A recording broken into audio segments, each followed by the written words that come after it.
En el capítulo 10 de Excel básico vamos a ver manejo de funciones. Entonces fíjense que vamos a rellenar, ¿verdad? Todas estas celdas que están aquí, donde me dice que en la primera me dice que haga la suma, ¿verdad? Entre las ventas de estas tres frutas que están aquí. Entonces vamos a colocar igual y vamos a utilizar una función que se llama suma.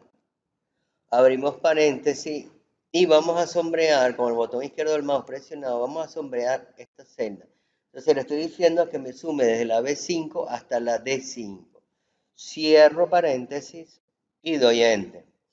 Ok, eso me da 7.294 euros. Entonces fíjense que ahora yo voy a replicar la fórmula. Entonces voy a irme con el botón izquierdo del mouse presionado hasta el final de la celda para que me replique la fórmula y me ha sumado ya todo esto, ¿no?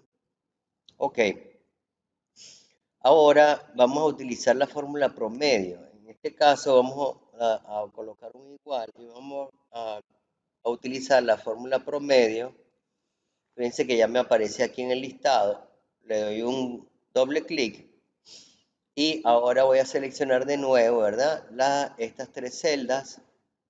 Cierro paréntesis y doy Enter. Entonces, este es el promedio de las ventas de plátanos, piña y cereza. Entonces, ahora simplemente con el botón izquierdo del mouse presionado, utilizando la esquina inferior derecha, arrastro hasta el final y me replica la fórmula.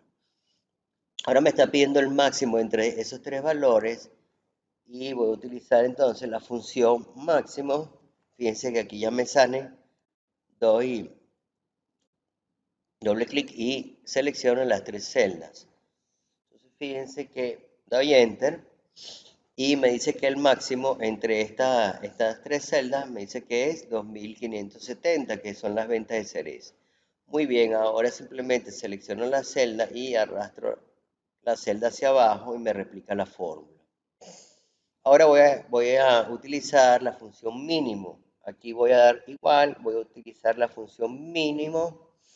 Fíjense que ya me sale en el listado, hago doble clic y voy a seleccionar de nuevo las tres celdas de las ventas, cierro paréntesis y doy Enter. Entonces fíjense que el mínimo entre estos tres valores es 2.212, que son las ventas de plata.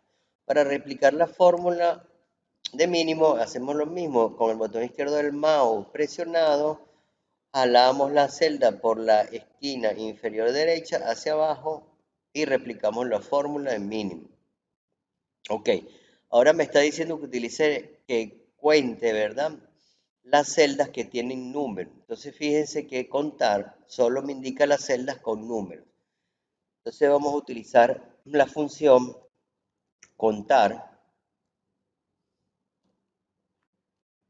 Aquí está, doy doble clic, hago doble clic y voy a seleccionar las tres celdas.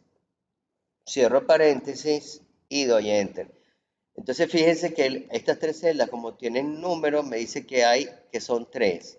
Para replicar la fórmula, igualito, con el botón izquierdo del mouse presionado, arrastramos hacia abajo y replicamos la fórmula. Fíjense que en este caso me está diciendo que son dos. ¿Por qué? Porque las únicas que tienen números son la venta de plátano y la venta de piña. Aquí hay una celda con texto. ¿Ok?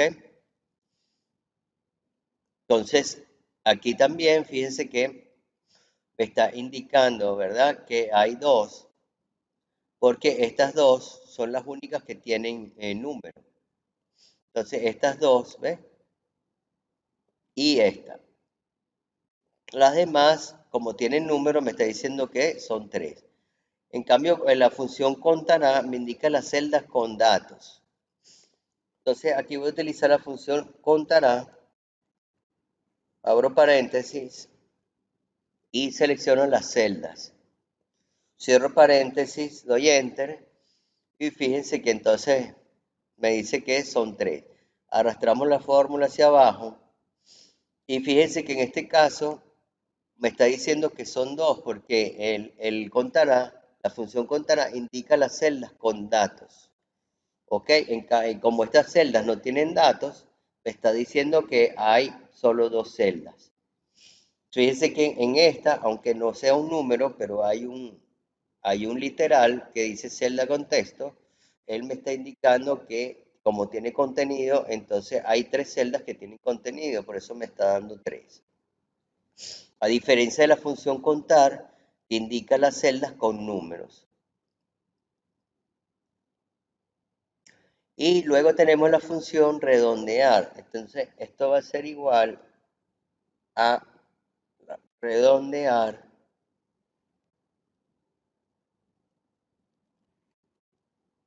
Ok, vamos a darle doble clic y selecciono la celda que quiero redondear. En este caso, como la que tiene decimales es el promedio, voy a utilizar promedio. Voy a utilizar punto y coma y el número de decimales. Entonces, fíjense, si yo pongo que me redondee al primer decimal, él va a ver si el segundo decimal es mayor o igual a 5 y me incrementa en 1 el primer decimal. En cambio, si le pongo a partir del segundo decimal, él verá el tercer decimal si es mayor o igual a 5 y si es mayor o igual a 5 me incrementa el segundo decimal en una unidad. Entonces, en este caso voy a poner a 1, que me lo haga al primer decimal, cierro paréntesis, y fíjense que en este caso, como el segundo, coma 33, el segundo decimal no es mayor o igual que 5, me pone coma 30. Si fuera coma 35, me pondría coma 40. Entonces, replico la fórmula hacia abajo. Y fíjense que en el caso el promedio de 2887,67, el segundo decimal es el 7, es mayor o igual que 5 y me incrementa una unidad el primer decimal y por eso me da 2887,70. ¿Ok? Bueno amigos, esto ha sido el tutorial número 10 de Excel básico y ya nos veníamos el tutorial 11 de Excel básico. Hasta luego.